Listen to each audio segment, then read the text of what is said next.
Jon Jones versus Alex Pereira at heavyweight at the White House is making less and less sense. I gotta tell you, I've been over here banging the drum, same as everybody else, going, oh, what a fun fight. That's a great fight. What did Joe Rogan say? And I agreed with him, but he used very strong language. He called it the biggest fight in the history of humanity. Yeah, it sure sounds like a big fight. Let's play that through again. Jon Jones versus Pereira at the White House. Likely not to be a main event, since there's no belt up for grabs, which I understand we adhere to the rules that we make up on the spot, but if we were to follow the policies, would make it a 3-round fight.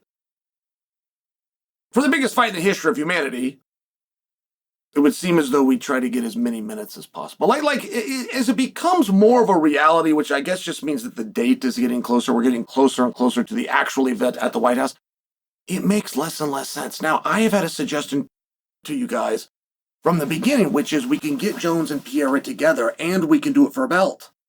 So now we got our 5 rounds solved, we've got our main event problem solved, we got everything solved. We just got to do it for Pereira's belt, which means Jon's got to come home. Got to come down to light heavyweight. And I've ran that past a number of people in the back.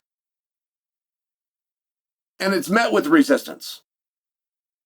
Where Chael's not the only one that's had that epiphany. And contact has been made to Jones's camp or Jones's side of this to say, hey, we're not going back to 205 pounds. So it's an interesting spot.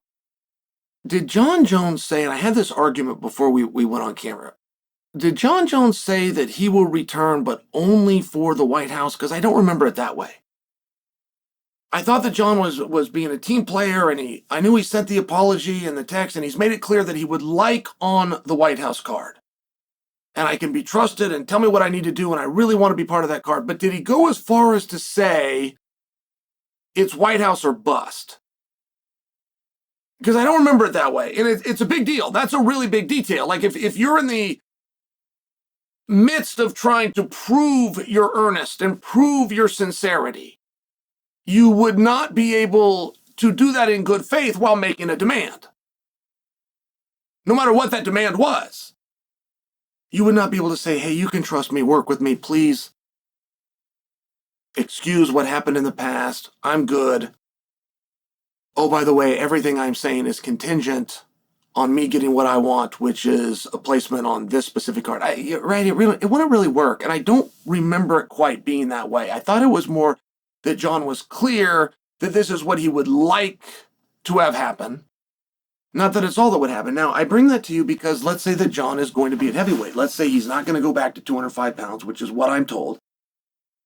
That he is very against that idea. Let's play this through. If Jon is to go at heavyweight, if Tom's next piece of business is Ciryl, and Cyryl's next piece of business is Tom, and the only championship that we have right now, which is the unified belt, follows Tom, you do come back into a situation where you're going to put Jon Jones on a card in a non-main event for what should be 3 rounds. And who is the opponent going to be? And what is the point of doing it? Now, if you throw Jon back to 205, if he raises his hand and says, I'll do it, I would imagine you would need to go through with it, but that is going to come with its string of problems. Now, those are tomorrow's problems. We can deal with them tomorrow, such as, if Jon wins, is he going to defend? That's one of the really hard things. When you talk about trust in this case, as it done with Jon Jones, has been defined as, can I trust you to show up for the fight that you say you're going to do? But I think that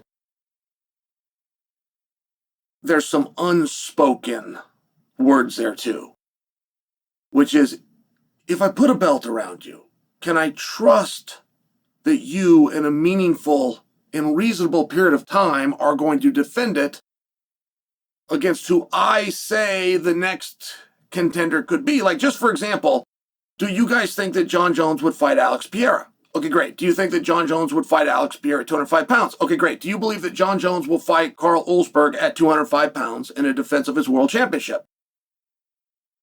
there was probably a lot of hands in the room that went down. And therein lies a little bit of the problem.